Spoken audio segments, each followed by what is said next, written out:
우리는 수많은 광고에 둘러싸여 살아갑니다. 우연히 SNS를 하다가 혹은 인터넷을 하다가 혹은 유튜브를 보다가 어떤 물건을 추천받았다. 청소 도구를 추천받았다. 그래서 광고만 보면 저 제품을, 저 도구를 쓰면 청소가 싹 될 것 같고, 저 제품만 쓰면 음식물 쓰레기가 완전히 정지될 것 같고, 저것만 사용하면 나도 우리 집을 예쁘게 꾸밀 수 있을 것 같고. 그리고 청년들 요즘에 이제 원룸이나 이런 데 혼자 사는 경우들이 많잖아요. 물론 이제 친구랑 뭐 방 하나 혹은 방 2개 정도를 같이 하는 경우들도 많지만 혼자 사는 사람들이 많단 말이에요. 꼭 청년이 아니어도 혼자 사는 사람들이 많아요. 그러면 또 그런 어플도 있는 거예요. 자기 집 꾸미는 거 알려주는, 인테리어 알려주는 어플들이 있어요. 그래서 보면은 뭐 작은 전등, 뭐 커튼 이런 거 그 사진에서 그걸 누르잖아요. 그러면은 그 제품을 살 수 있는 대로, 싸게 살 수 있는 대로 다 연결이 돼요. 그러면 이제 그러면 나도 우리 집 공간을 그렇게, 왜냐면 혼자 살면 또 그런 로망이 있잖아요. 예쁘게 꾸며놓고 사는. 저는 뭐 제 방을 가져본 일이 별로 없어가지고 그런 걸 잘 경험을 못 해서 내 방을 꾸미고 뭐 이런. 지금도 뭐 엄밀히 따지면 제 방은 없거든요. 거실에 그냥 제 책상 큰 거 하나가 있고 그 주변은 그냥 책으로 둘러싸여져 있고, 그나마 그냥 뭐 제가 조금 좋아하는 조그마한 저런 토토로 장식품이나 이런 거 앞에 몇 개 놓는 거 있는데 뭐 몇 개 되지도 않습니다. 예. 마음 같아서는 한 수천 개 놓고 싶지만 그럴 수도 없고. 예. 근데 이제 그러니까 광고나 그런 거 보면은 야, 너의 삶이 더 나아질 수 있어. 너의 삶이 더 디자인적으로 예뻐질 수 있고 멋질 수 있어. 그러면서 우리 주변의 수많은 광고와 뉴스들은 반복적으로, 그게 정치 기사가 됐든 경제 기사가 됐든 뭐가 됐든 간에 막 소식을 우리한테 전해주면서 뭐를 약속합니까? 당신의 삶이 지금 당장보다 조금 더 나아질 수 있다고. 우리에게 그런 약속들을 계속합니다.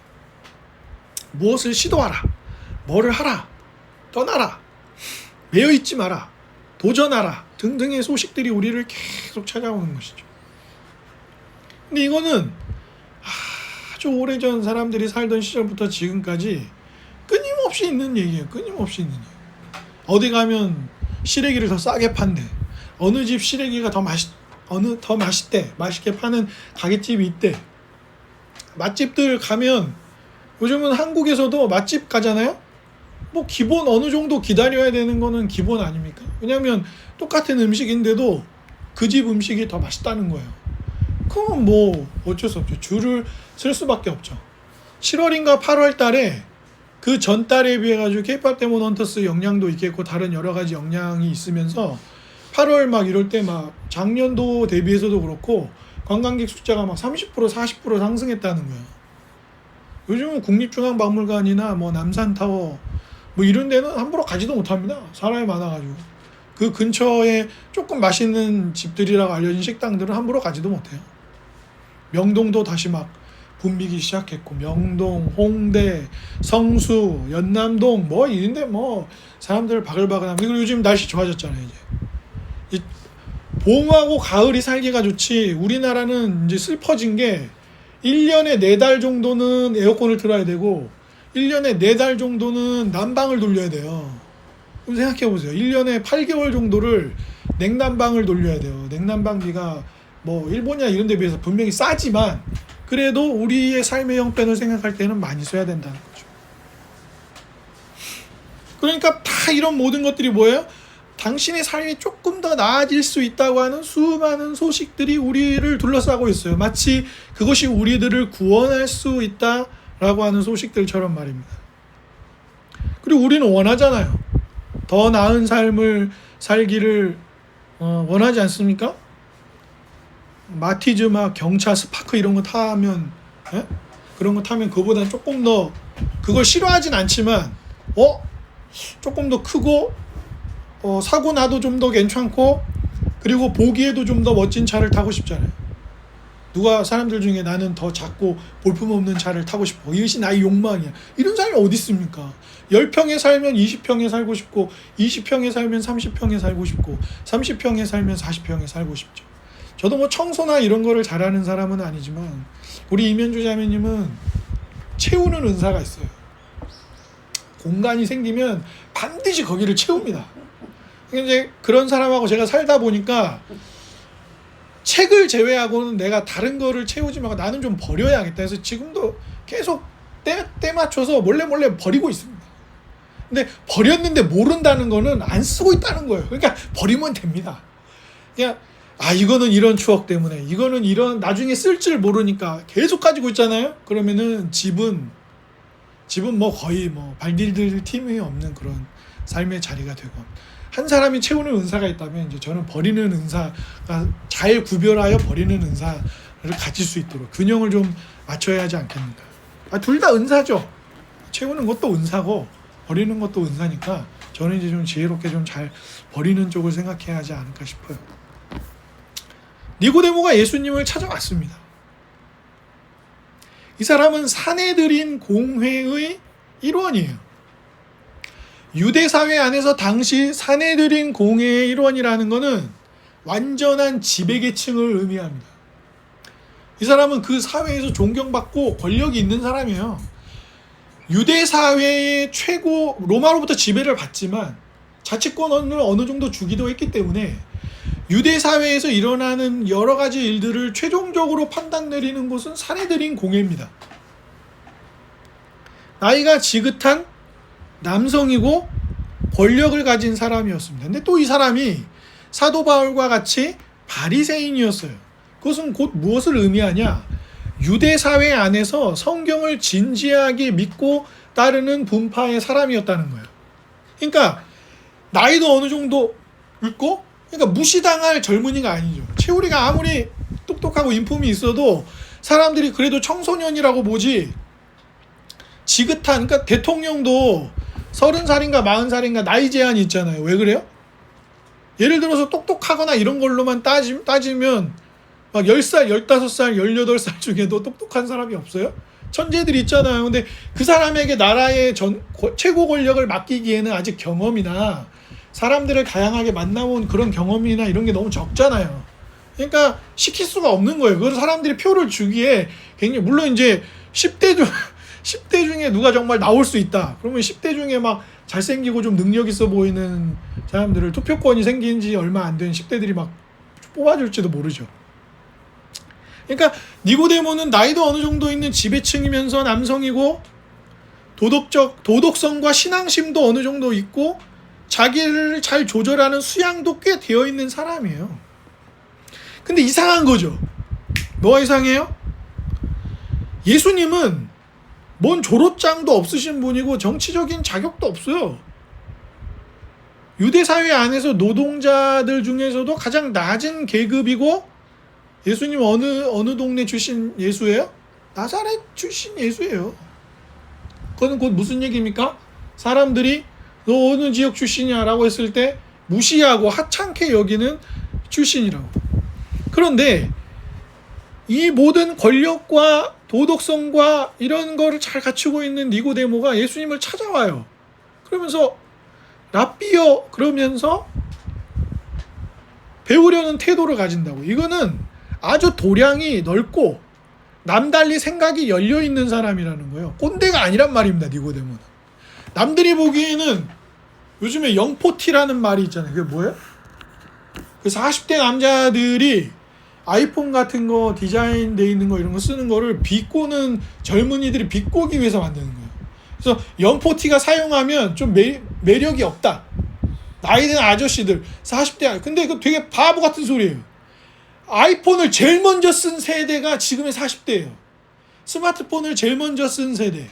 인터넷을 제일 많이 활용하면서 시작했던 세대가 40대예요. 그러니까 그런데 놀아나지 마세요. 영포티 이런 거 차별의 언어입니다. 혐오의 언어예요. 요즘 명동이나 홍대 이런 데 다니면서 막 중국 사람들 혐오 시위하고 이런 사람들, 그 사람들이 하는 게 영포티 같은 말들 만들어서 쓰는 거예요. 그러니까 우리는 그런 거 쓰지 마세요. 뭐 40대가 문제야, 50대가 문제야, 70대가 문제야. 특정 세대가 가진 문제가 있을 수 있으나 그거를 혐오하거나 차별하는 언어를 써서는 안 됩니다. 어쨌든 니고데모는 젊은이가 봤을 때에도 꼰대는 아니었단 말이에요. 왜? 예수님처럼 사람들이 보기에 흠모할 만한 매력이 전혀 없는 사람을 찾아와서 진지하게 하나님 나라와 영생에 대해서 질문할 수 있을 정도의 사람이었다. 그런데 너무 이상한 거죠. 왜 이상하냐? 니고데모가 예수님을 찾아와서 랍비여, 존중하는 표현을 쓰면서 랍비여 선생님이여, 우리가 당신은 하나님께로부터 오신 분인 것을 압니다. 왜? 하나님이 만약에 예수님과 함께 하시지 않았다면 예수님이 보여주신 표적들 있잖아요. 어떤 일들, 기적들, 이런 게 있을 수는 없다고 니고데모는 판단했던 거예요. 그런데 예수님은 갑자기 파격적인 대답을 하십니다. 3절 같이 한번 읽어볼까요? 시작. 예수께서 대답하여 이르시되 진실로 진실로 너에게 이르노니 사람이 거듭나지 않으면 하나님의 나라를 볼 수 없느니라. 예수님은 니고데모가 어떤 궁금증을 가지고 예수님 찾아왔는지 알고 있어요. 저분이 메시아가 아닐까? 저분이야말로 우리가 기다리고 있던 그리스도가 아닐까? 하나님이 우리에게 주신다는 그 구원자가 아닐까? 그 구원자가 오면 하나님의 나라를 우리에게 준다고 했는데 이스라엘이 회복되는 때가 이때가 아닐까? 세례 요한도 제자들을 보내서 물었잖아요. 오시리가 당신입니까? 그 나라는 오늘 우리에게 임하는 겁니까? 로마를 뒤엎고 다윗 왕이 우리를 다스리던 시대처럼 하나님의 영광이 찬란하게 빛나는 이스라엘의 시기가 다시 오는 것입니까? 이제 악인들은 다 심판받고 믿음을 버리는 이들은 다 지옥의 불쏘시개가 되고 우리는 하나님의 영광을 누리는 그런 시절이 오는 겁니까? 마치 우리가 무슨 광개토대왕 얘기하면서 만주 땅이 다 우리 땅이었고 막 그런 나라를 꿈꾸고 막 세종대왕 성군이 다스리고 막, 그러니까 자랑스러우니까 광화문에 앉아 계신 거 아니에요. 비가 오나 눈이 오나 세종대왕님 이러고 앉아 계시고 훈민정음하고 앉아 계시고, 그 앞에 또 시대는 뒷세대지만 이순신 장군님이 이렇게 다 이렇게 패기를 드러내면서 내가 너희 지켜줄게 하면서 다 계신 거 아니에요. 그거를 꿈꾸는 거 아니에요. 그런 건가요? 니고데모는 물으려고 했는데 예수님은 너 하나님 나라 기다리냐? 내가 그 하나님 나라를 가져오는 메시아라고 생각하냐? 그래서 나를 찾아와서 이렇게 존중해 주는 거야? 모든 것을 가진 네가? 근데 예수님은 뭘 하라고 얘기를 안 하는 거예요. 주로 우리의 삶에 더 나아진다고 말하는 게 뭐예요? 저도 요즘에 C커트라는 걸 먹고 있어요. 저녁에. 저녁 식사를 마치고 C커트를 먹습니다. 이 C커트가 뭐냐면은 혈당을 이렇게 좀, 혈당 스파이크 같은 거 안 오게 하는 거. 병원에서 주는 약이 아니고요. 건강 테스트 뭐 이런 거 해가지고 이제 건강 보조식품 그런 거 있잖아요. 효과가 있다 그래서 요즘 음식도 조심하려고 하긴 하는데 어쨌든 그래도 먹으면 혈당 스파이크 같은 거 오는 거는 도와준다고 하니까 좀 도움이 된다고 하니까 먹고 있어요. 근데 그거를 어디서 봤냐? 인터넷에다가 광고에서 본 거예요. 도움이 된다 그러니까 저도 한번 사서 일단은 한 봉, 한 깍 정도를 먹어보고 있는 거죠. 그죠? 게다가 막 할인도 해준다 그러니까 40% 할인해준다는 건 무슨 의미죠, 김채월 형제님?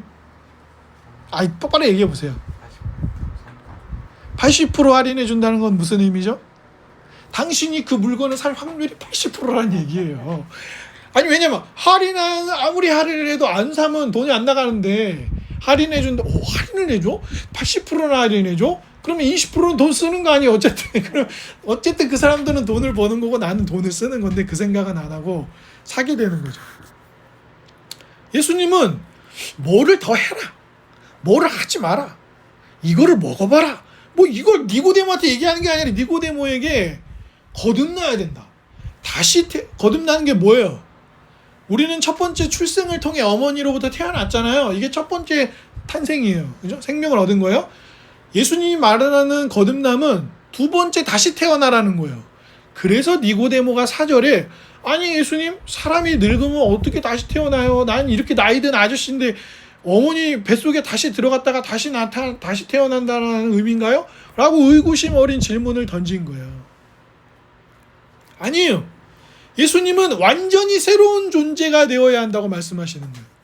뭐를 더 하거나 뭐를 먹어보거나 뭐를 도전해보라거나 뭐를 시도해보라고 말씀하시는 게 아니라 완전히 새로운 존재가 되어야 해 라고 말씀하신 거죠. 근데 당시에는 로마가 지배하던 시절이니까 그리스 철학이 영향력을 발휘하던 시절이기도 했어요.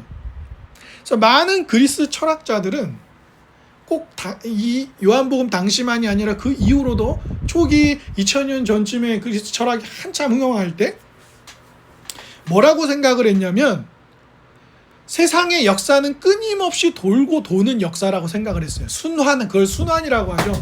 한 바퀴 돌고 두 바퀴 돌고 그러면서 제가 그런 거 아니죠? 한 바퀴 돌고 두 바퀴 돌고 그러면서 반복된다고 생각했어요. 그래서 그때마다 한 텀의 역사가 끝나면 정화가 일어나는 거예요. 정화가 어떤 거예요? 새롭게 막 불타서 싹 없어지거나 물로 깨끗이 씻는 거예요. 그래서 그런 일이 있고 나서 역사는 다시 시작한다라고 생각을 했어요. 그래서 마태복음 19장 28절을 제가 읽어드릴게요. 마태복음 19장 28절을 보면 이런 말씀이 나와요. 이거 예수님이 하신 말씀인데, 예수께서 이르시되 내가 진실로 너희에게 이르노니 세상이 새롭게 되어 인자는 예수님 자신이죠. 그리스도 구원자를 말하는 겁니다. 인자가 자기 영광의 보좌에 앉을 때에 나를 따르는 너희도 12보좌에 앉아 이스라엘 12지파를 심판하리라. 이제 제자들에게 하신 얘기예요. 특히 베드로의 질문을 듣고 나서 우리 모든 걸 버리고 예수님 따라하는데 우리한테 뭐가 주어지는 겁니까? 라고 하는 거예요. 근데 이때 예수님이 진실로 내가 너희에게 말하는데 세상이 새롭게 되어 인자가 영광의 보좌에 앉을 때를 말씀하십니다. 이때 세상이 새롭게 되어라는 말의 헬라어가 팔린게네시아라는 단어예요. 이 팔린게네시아라는 말은 그리스 철학자들이 그렇게 역사는 반복되는 거야. 한 텀 돌고 나면 정화가 일어나. 불에 타서 싹 없어져. 깨끗해져. 그 다음에 또 한 텀 돌아. 이게 세상의 역사인데 이때 그리스 철학자들이 사용했던 그리스어가 헬라어가 팔렌게네시아예요. 근데 예수님이 의도적으로 그 팔렌게네시아라는 단어를 가져와서 마태복음 19장 28절에 쓰시는 거예요. 세상이 새롭게 되어 이렇게 말씀하시는 거예요. 그러니까 사람들이 로마의 지배 아래서도 어느 정도 익숙하니 이 새롭게 된다라는 표현을 예수님이 가져오셨는데 거듭난다, 두 번째 태어난다라는 이 거듭남, 한자로는 중생이라고 번역하는 이 말의 어원이 팔렌게네시아예요. 유대 지도자, 그러니까 그리스 철학자들은 그렇게 생각해서 로마의 사상을 지배했고, 유대 지도자들은 그리스도가 오셔서, 메시아가 오셔서, 구원자가 오셔서 종말이 임하고 영원한 생명과 구원을 얻게 되기를 기다렸어요. 더 이상 로마의 통치가 아니라 그 이전에 바벨론이나 아시리아처럼 강대국들의 지배가 아니라, 파괴적인 지배가 아니라 우리가 기다리고 있는 그 인자, 그 메시아 구원자인 그리스도가 오셔서 세상이 끝나고 영원한 생명과 구원을 얻는 하나님 나라를 기다리고 있었단 말이에요. 그래서 니고데모가 예수님 찾아왔던 거고, 세례 요한도 제자들을 보내서 오신다고 하는 그분이 당신입니까? 라고 질문을 했던 거예요. 너무 중요한 질문이었던 거예요, 자기들에게는. 근데 예수님은, 그러니까 유대인들은 생각하기에 뭘 기다린 거예요? 상당히 성경의 말씀을 따랐지만 상당히 정치적인 미래를 고대하는 거예요. 야, 우리가 언제까지 이렇게 강대국들한테 늘 수달려가지고 나라를 빼앗긴 채 이렇게 시달려야 되는 거야? 언제까지? 그죠? 하루 이틀, 우리는 일본의 치하를 36년 정도 겪었잖아요. 그죠? 채 40년이 안 됐는데, 이스라엘은 이거를 막 몇백 년, 막 거의 1000년 가까운 시간을 이렇게 보내는 거예요. 그러니까 2차 대전 끝나고 나서 1948년도에 이스라엘이 지금의 땅을 되찾으면서 독립국가로서 인정받고 국가로 나타났을 때, 그 이스라엘 사람들의 마음에 어떤 그 한이 풀리는 거예요. 야, 우리가 1000년 넘게 떠돌고 강대국들의 지배를 받다가 드디어 하나님이 우리에게 주신 땅을 되찾았어. 그래서 지금 그렇게 폭력적인 거예요. 이 땅에 다른 사람들이 우리랑 같이 살라고 그래? 몇백 년, 천년 살았다는 안 돼. 얘 다 없애버릴 거예요. 그래서 학살이에요. 그야말로 학살입니다. 학살. 이건 도무지 있어서는 안 될 일이에요. 사람들이 살 수 있는 터전을 싹쓸이해버리는 거예요. 이제 어제 그제 뭐 평화 협상하고 막 이런 일들에서 막 기뻐하고 막 울기도 하고 막 그랬다는데 삶의 터전을 완전 초전 박살 낸 거예요. 그래서 더 그러는 거예요. 그러니까 그런 정치적인 미래를 고대했던 거고, 로마 안에 있던 수많은 그리스 철학의 영향을 받았던 사람들은 언젠가 이 철인의 시대가 또 한 번 확 지나고 나면 또 다른 철의 시대가 오겠지, 또 다른 한 텀의 시대가 오겠지, 그거를 기다리고 있는데 예수님은 뭐라고 말씀하시냐면, 너희들이 가진 죄로 인한 상처, 두려움, 죄책감, 수치심, 약점과 결함, 이 모든 것들은 나를 통하여, 내가 너희들을 위해 한 일을, 죽음과 고난과 부활을 통하여 너희들이 진정 목마르고 원하는 하나님 나라가 올 거야. 단순히 정치적으로 답을 내어주는 것이 아니라. 그리고 니고데모의 이야기가 끝나면 바로 이어서 요한복음 4장에 나오는 이야기가 뭐예요? 이거 연결된 이야기입니다. 사마리아 여인이에요. 사마리아 여인. 니고데모가 자신이 가지고 있는 성경에 대한 열심, 하나님 말씀에 대한 열심, 그리고 권력자로서의 어떤 그런 명성과 삶, 그리고 도량이 넓은 것까지 포함하는, 낮은 자에게도 조차 찾아와서 선생님이라고 부르며 배울 정도의 그런 넓은 마음, 열려있는 태도로 끊임없이 자신의 구원을 얻고자 했다면, 사마리아 여인은 끊임없이 나의 고대 2000년 전 사회 속에서 나의 삶을 버티고 아름답게 만들어줄 남편을 끊임없이 찾았던 거예요. 그러니까 사도 요한이 3장에는 니고데모를 등장시키고 4장에는 사마리아 여인을 등장시키면서 그냥 이유 없이 이렇게 등장시킨 게 아니라, 예수님은 우리가 보기에는 구체적인 양상은 달라 보이는데 예수님 앞에 똑같은 거예요. 니고데모가 뭔가를 삶에 계속해서 더하고, 열심을 더하고, 수고를 더하고, 좋은 태도를 더해서 자신의 삶에 구원이 찾아오기를 바랬던 것처럼, 사마리아 여인도 끊임없이 좋은 남자를 남편 삼아서 자신의 삶에 구원을 가져오고 싶었던 거예요. 근데 예수님은 완전히 다른 얘기를 하는 거예요. 그러니까 뭘 하라고 하면 되잖아요. 그럼 예수님이 사마리아 여인 만났을 때 뭘 해주시면 돼요? 요즘에 연애 프로그램 많이 하잖아요. 돌싱글 막 이런 거 많이 하잖아요. 환승연애 이런 거 많이 하잖아요. 그럼 예수님 그 역할을 해주시면 되잖아요. 내가 좋은 남자를 한 명 소개해 줄게. 평생 너가 좋은 남편을 만나서 완벽하게 안심하게 될 그런 좋은 남자를 너에게 줄게. 이러시면 되는 거 아니에요? 니고데모가 원하는 정치적 독립과 그 성경에 따른 열심을 더 열심히 하라고 그런 길을 소개해 주시면 되는 거 아니에요? 내가 3가지로 정리해 줄게, 니고데모야. 첫 번째는 이런 걸 하고, 두 번째는 이런 걸 하고, 세 번째는 이런 거래요. 그래서 두 사람에게 답을 주시면 되지 않을까요? 그런데 예수님은 두 사람 모두에게 똑같이 거듭나야 할 것을 말씀하신다는 거예요. 완전히 새로운 존재가 되어야 한다고 말씀하세요. 정치적인 만족이나 성경의 종교적 열심, 그리고 좋은 배우자를 만나서 삶의 안정을 찾는 것으로는 답을 얻어낼 수 없다는 거예요.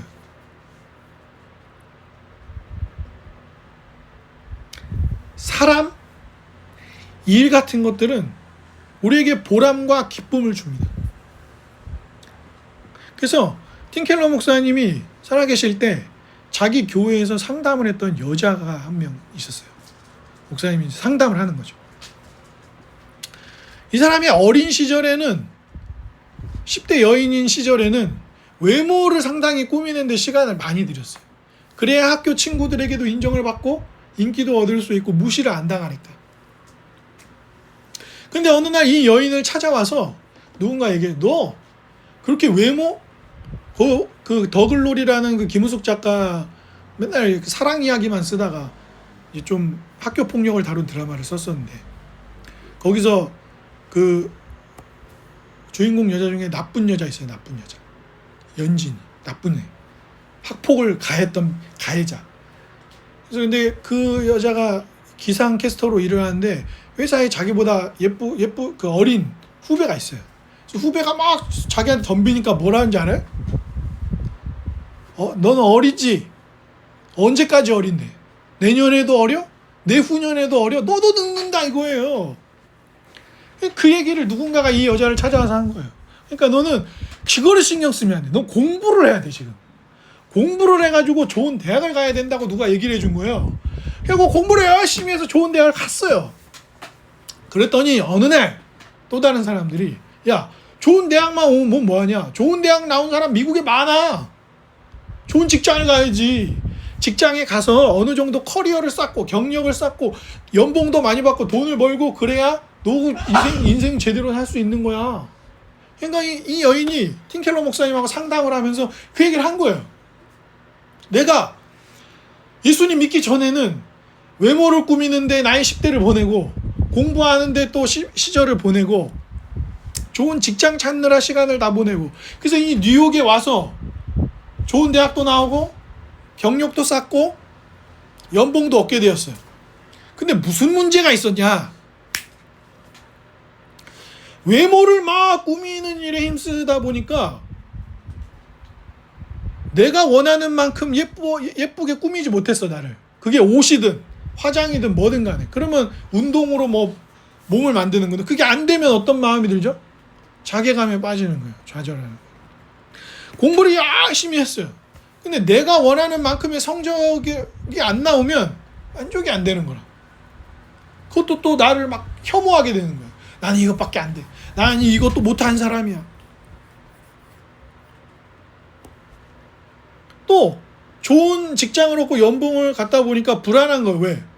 여러분, 뉴욕에서의 탁월한 그 금융업이나 이런 데 종사하면서 뉴욕에서 살면서 그 자리를 계속 유지할 수 있습니까? 그게 쉽지 않아요. 경쟁이 있고 나보다 더 뛰어난 인맥이나 이런 배경을 가지고 내 자리를 위협하는 사람들도 있고 그런 거잖아요. 그래서 미생이라는 그 직장 생활을 잘 다룬 웹툰도 보면 뭐가 나와요? 회사를 먼저 떠나게 된 선배가 후배한테 뭐라 그래요? 회사 생활 힘들지? 근데 나오지 마. 밖은 지옥이야. 왜 그런 얘기를 하겠어요? 그 커리어를 유지하는 것도 굉장히 어려운 거예요.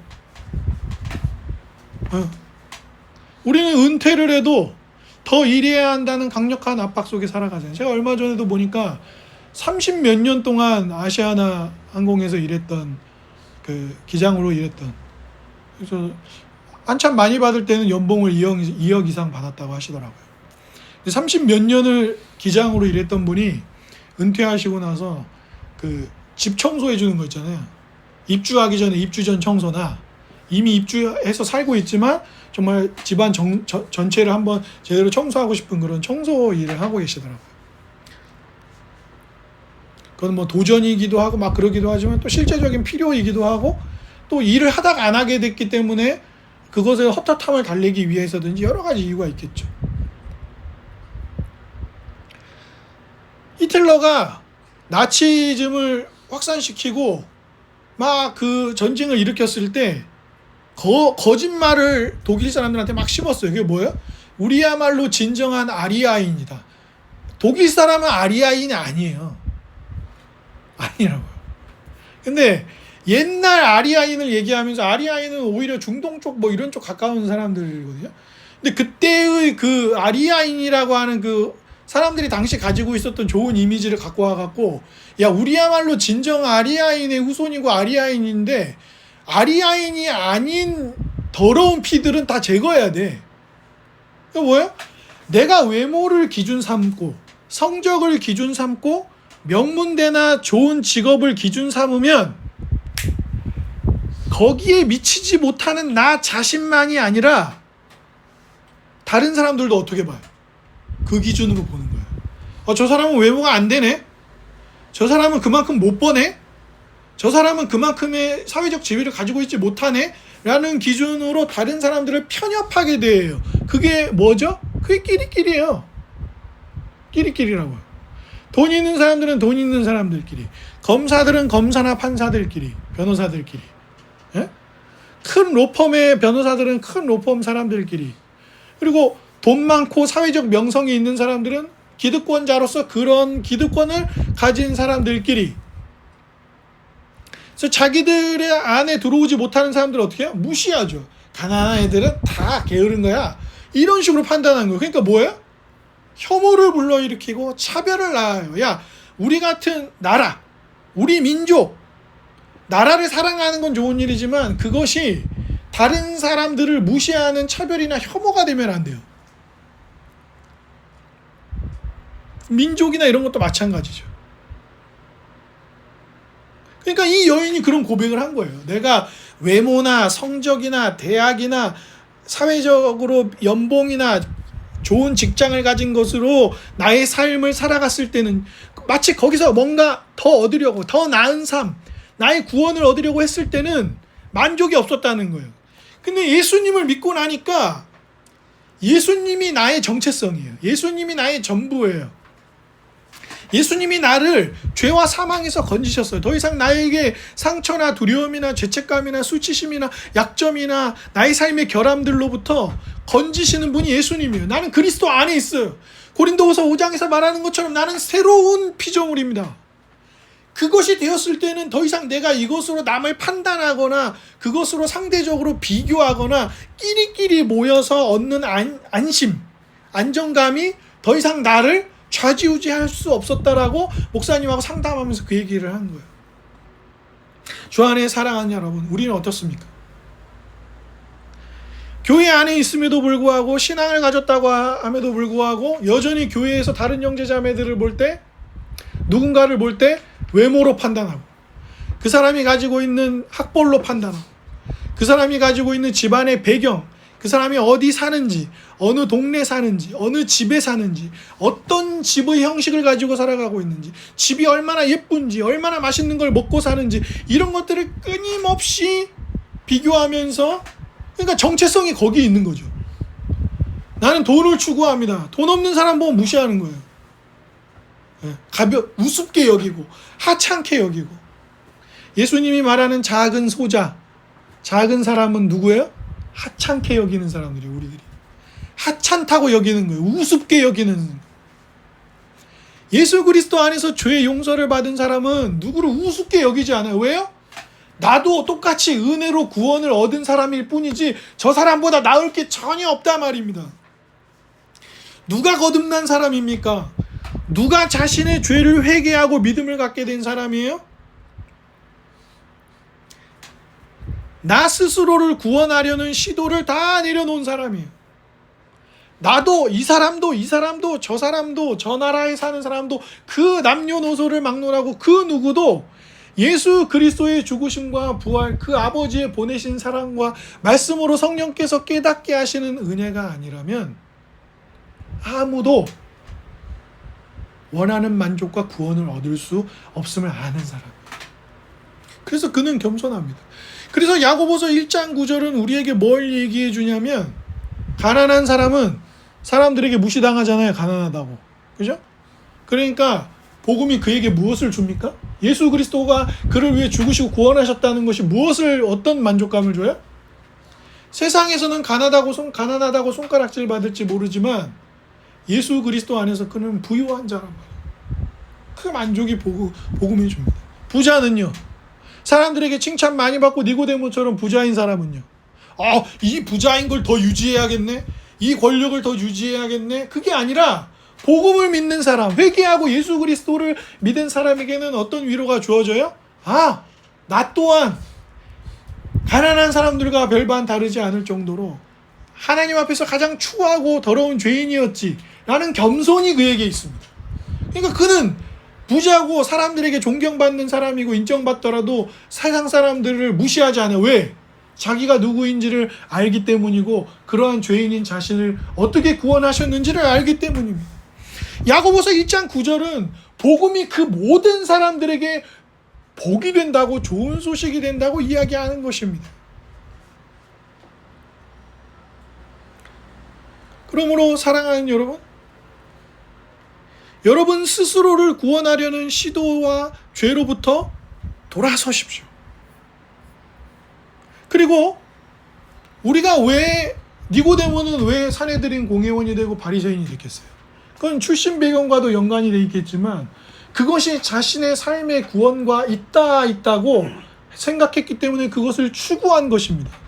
사마리아 여인은 왜 좋은 남자를 만나기 위해서 그렇게 애를 썼을까요? 그것이 자신의 삶의 목마름을 해결해 줄 수 있는 생수와 같은 것이라 여겼기 때문입니다. 우리는 끊임없이 시도하는 거예요. 자격을 갖춘 듯 보이는 니고데모나 사람들의 평판에 있어서는 비참해 보였던 사마리아 여인이나 모두 자신이 뭔가를 해서 구원을 얻으려고 했던 삶은 다르지 않아요.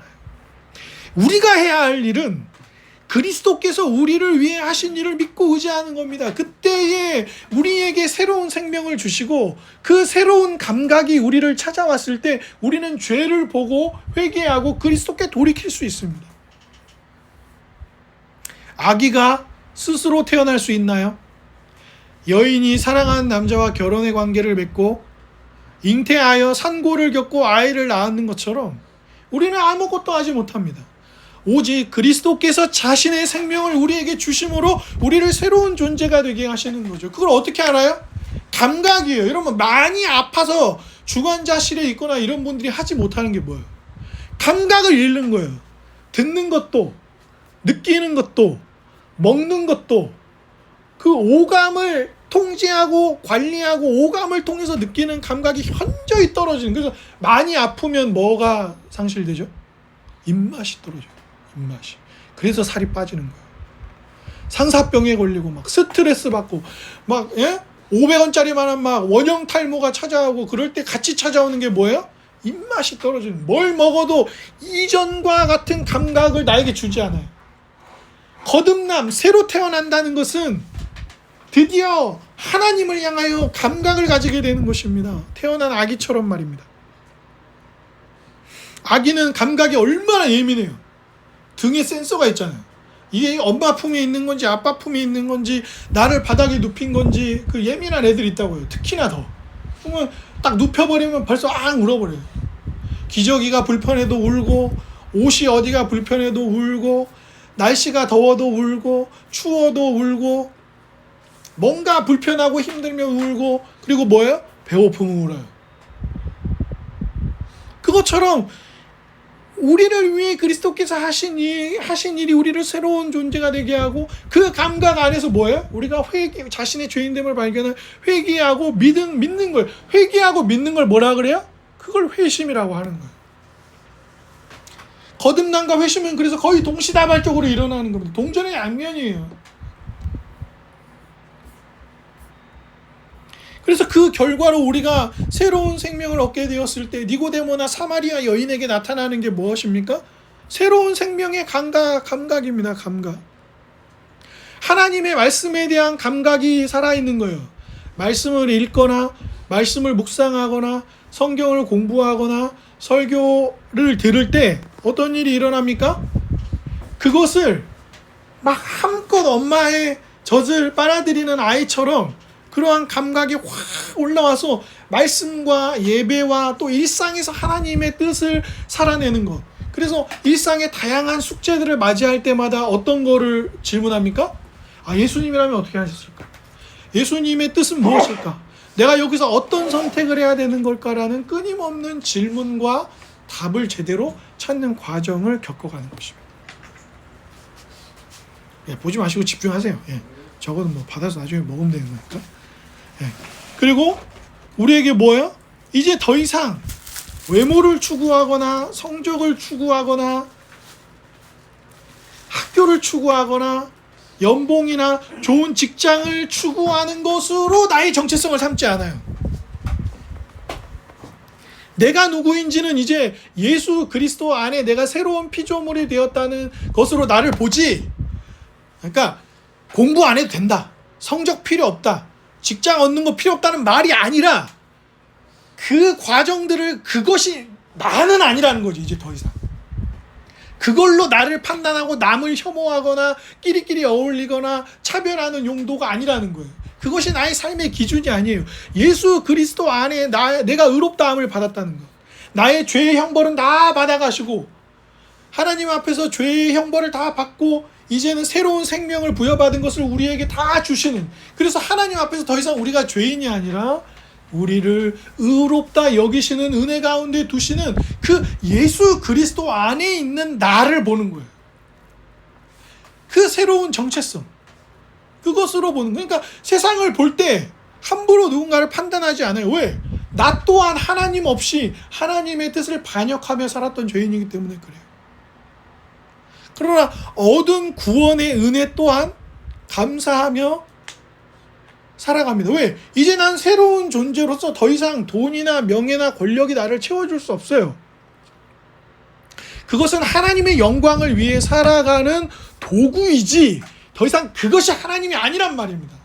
더 이상 나의 외모를 완성시키기 위해서, 나의 학벌을 채우기 위해서, 나의 삶의 연봉이나 사는 지역이나 좋은 집에 사는 것이 나의 삶이 아니란 말이에요. 갑자기 연락이 없던 친구가 연락이 와요. 나 결혼한다. 나 새로운 집으로 이사했다. 나 새로운 직장 얻었는데 직장 얻고 보니 너가 사는 근처네? 그래서 연락이 와요. 왜 연락하는 거야? 왜 그러는 겁니까? 왜? 내가 너에게 자랑할 것이 생겼어. 너에게 떳떳하게 얘기할 것이 생겼어. 그 얘기는 곧 뭐예요?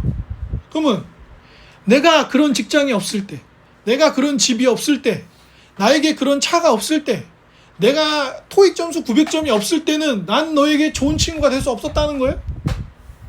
그런 거 아니에요? 그러니까 우리가 친구를 인생 살면서 좋은 친구 하나 두기가 쉽지 않은 게 그런 이유예요. 내가 돈이 있을 때, 내가 건강할 때, 내가 뭐가 있어서 조금이라도 도움이 될 때는 친구라고 해요. 근데 그런 것들이 우리에게 없을 때 또 곁을 지켜줄 수 있는 사람, 그게 친구죠. 그게 친구입니다. 그죠? 오랜 시간 버타요 함께 곁을 지키는 게 친구잖아요. 근데 늘 조건만 보고 얘는 내 삶에 도움이 되겠는데, 내 인맥이 되겠는데, 보험 하나 들어주겠는데, 개모임 같이 할 수 있겠는데, 등산 다닐 수 있겠는데, 운동하는데 도움 되겠는데, 똑똑하니까 나한테 도움 되겠는데, 진정한 의미에서 그건 친구가 아닙니다. 그냥 그건 이익을 위해 함께 연대하고 있는 거죠.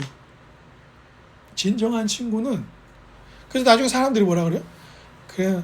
그래도 나중에 보니까 가족밖에 없다. 그런 얘기 왜요? 가족은 그렇게 쉽게 끊어내기가 어렵거든요.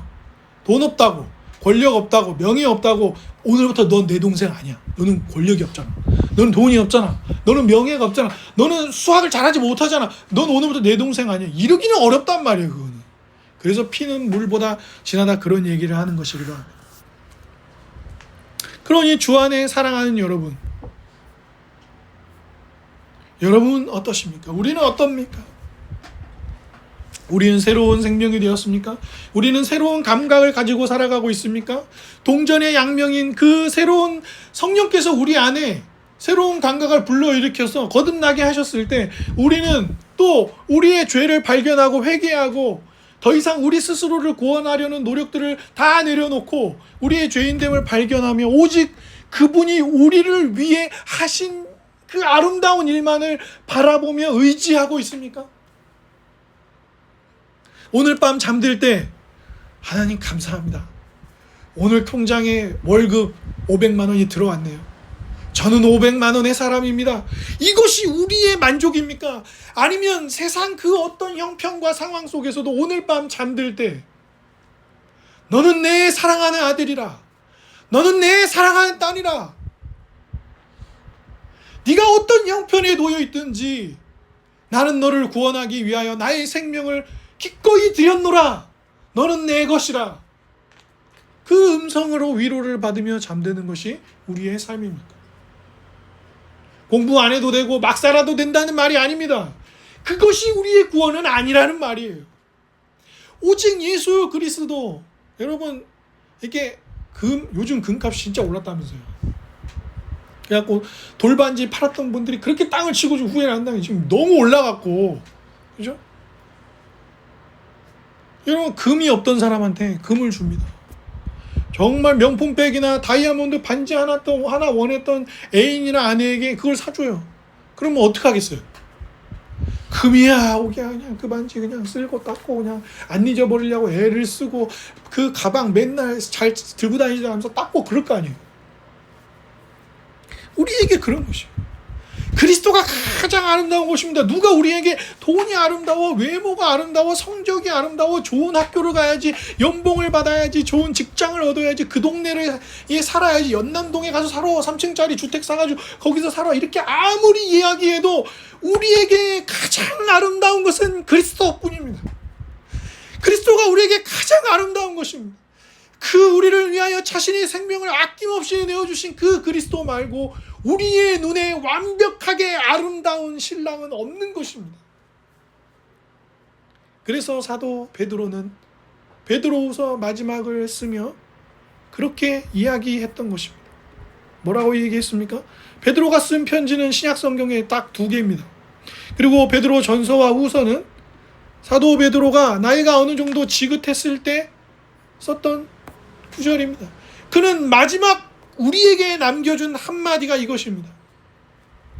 오직 우리 주 곧 구주 예수 그리스도의 은혜와 그를 아는 지식에서 자라가라. 영광이 이제와 영원한 날까지 그에게 있을지어다. 하나님께 성령을 드리며 사랑하는 믿음의 사람들에게 단 한 가지를 권면하는 것입니다. 오직 주 곧 구주 예수 그리스도의 은혜와 그를 아는 지식에서 자라가라. 누구보다도 무력을 좋아하고 누구보다도 열정이 뛰어났고 누구보다도 혈기왕성했던 베드로는 우리에게 단 한 가지 권면을 남깁니다. 그 아름다우신 그리스도, 우리를 위해 생명을 기꺼이 던지셔서 우리를 죄와 사망에서 건지신 그분을 바라보십시오. 그분을 더 알아가십시오. 그분 안에서 자라가십시오. 그분과 그분이 주신 은혜를 더 풍성히 평생 알아가십시오. 그것이 우리의 새로운 생명이며 회심하여 회개하고 믿고 누리는 복입니다. 그 은혜와 복이 삶에 충만하기를 주님의 이름으로 축복하고 그 은혜를, 그 하나님 나라를 여전히 니고데모와 사마리아 여인처럼 끊임없이 삶에 뭔가를 더하거나 빼며 구원을 얻으려고 하는 이웃들에게 나눌 수 있는 우리가 다 되기를 주님의 이름으로 축복합니다. 아멘.